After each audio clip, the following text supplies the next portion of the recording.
ನಮಸ್ಕಾರ ದೇವರು. ನಾವೀಗ ಪ್ರಪಂಚದ ಅತ್ಯಂತ ಥಂಡಿ ಜಾಗದಲ್ಲಿದ್ದೇವೆ. ಇಲ್ಲೇನಾದ್ರೂ ಸ್ವಲ್ಪ ಯಾಮಾರಿದ್ರೆ ಸಾವು ಖಚಿತ. ಯಾಕೂತ್ಯ ಆರ್ಟಿಕ್ ಸರ್ಕಲ್ ಹತ್ರ ಇರೋದ್ರಿಂದ ಇಲ್ಲಿನ ತಾಪಮಾನ -70 ಡಿಗ್ರಿವರೆಗೆ ಬೀಳುತ್ತೆ.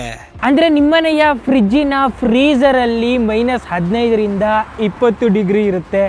ಆದ್ರೆ ನಾವಿರೋ ಅಂತ ಈ ಊರಲ್ಲಿ ಟೆಂಪರೇಚರು ಈ -40 ಡಿಗ್ರಿಲಿ ಆಚೆ ಹೋಗಕ್ಕೆ ಎಷ್ಟು ಬಟ್ಟೆ ಹಾಕೋಬೇಕು ನೋಡಿ. ಇದು 3ನೇ ಲೇಯರು, 4ನೇ ಲೇಯರು. ಇದೇ 2 kg ಇದೆ. ಯಪ್ಪ,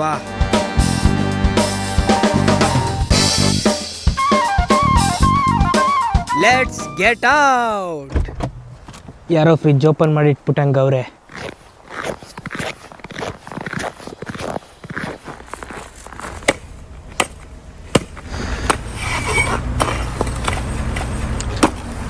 ಯಪ್ಪ ಗುರು, ಇಲ್ಲಂತೂ ಮುಖ ಮೂತಿ ಎಲ್ಲ ಹಿಮಗಟ್ಟೋಯ್ತು.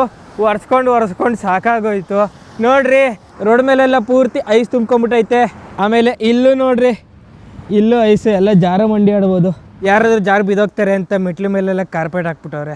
ಇಲ್ಲಿರೋ ಅಂಥ ಗಾಳಿಲಿ ಆ ತೇವಾಂಶ ಇಲ್ಲ, ತುಂಬ ಡ್ರೈ ಗಾಳಿ ಇದು. ಯಪ್ಪ ಗುರು, ಅದು ಹೆಂಗಿರ್ತಾರೋ ಇಲ್ಲಿನ ಜನಗಳಂತೂ ಬಿಗ್ ಸಲ್ಯೂಟ್.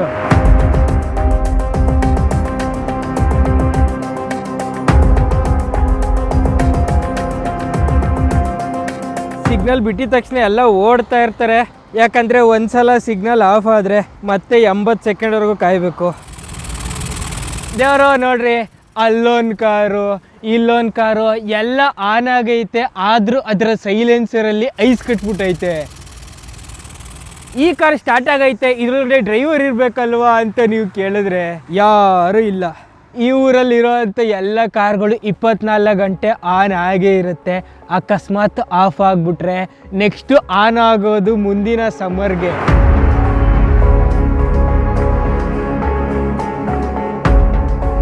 ಚಳಿಗಾಲ ಪೂರ್ತಿ ಯಾರು ಆನ್ ಮಾಡ್ತಾರೆ ಪೆಟ್ರೋಲ್ ಖರ್ಚು ಅಂತ, ಕೆಲವ್ರು ಹಿಂಗೆ ನಿಲ್ಸೇ ಬಿಟ್ಟಿರ್ತಾರೆ. ಈ ಗಾಡಿ ನಿಂತಿದೆ, ಇದರ ಇಂಜಿನ್ ಆಯಿಲ್ ಎಲ್ಲ ಪೂರ್ತಿ ಐಸ್ ಆಗಿಬಿಟ್ಟಿರ್ತದೆ. ಇದು ಆನ್ ಆಗೋದು ಇನ್ನು ನೆಕ್ಸ್ಟ್ ಬೇಸಿಗೆಗೆ.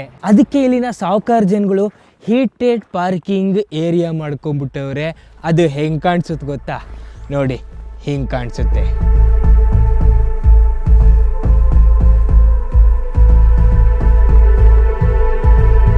ಇಲ್ಲೇನು ಮಾಡ್ತಾರೆ ಅಂದರೆ ಕಾರ್ನ ಒಳಗಡೆ ನಿಲ್ಲಿಸ್ಬಿಡ್ತಾರೆ, ಹೀಟರ್ ಆನ್ ಮಾಡ್ತಾರೆ.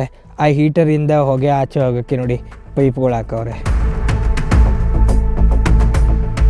ಅತ್ತಾಗ ಬಡವರು ಅಲ್ಲ, ಇತ್ತಾಗ ಶ್ರೀಮಂತರು ಅಲ್ಲ, ಅಂದರೆ ಮಿಡಲ್ ಕ್ಲಾಸ್ ಜನ ಅವ್ರು ಮಾಡೋ ಅಂಥ ಜುಗಾಡ್ ನೋಡ್ರಿ. ಕಾರ್ಗೆ ಈ ಥರ ಇನ್ಫ್ಲೇಟೆಡ್ ಬೆಡ್ಶೀಟ್ ಒದಿಸ್ಬಿಟ್ಟಿರ್ತಾರೆ. ಕಾರ್ನ ಆನ್ ಮಾಡಿ ಸೈಲೆನ್ಸರ್ಗೆ ಪೈಪ್ ಹಾಕಿ ಈ ಥರ ಈಚೆ ಬಿಟ್ಬಿಟ್ಟಿರ್ತಾರೆ. ಈ ಥರ ಒಂದು ಇನ್ಫ್ಲೇಟೆಡ್ ಬೆಡ್ಶೀಟ್ನ ಬೆಲೆ 40,000 ರೂಪಾಯಿ ಆಗಿರುತ್ತೆ.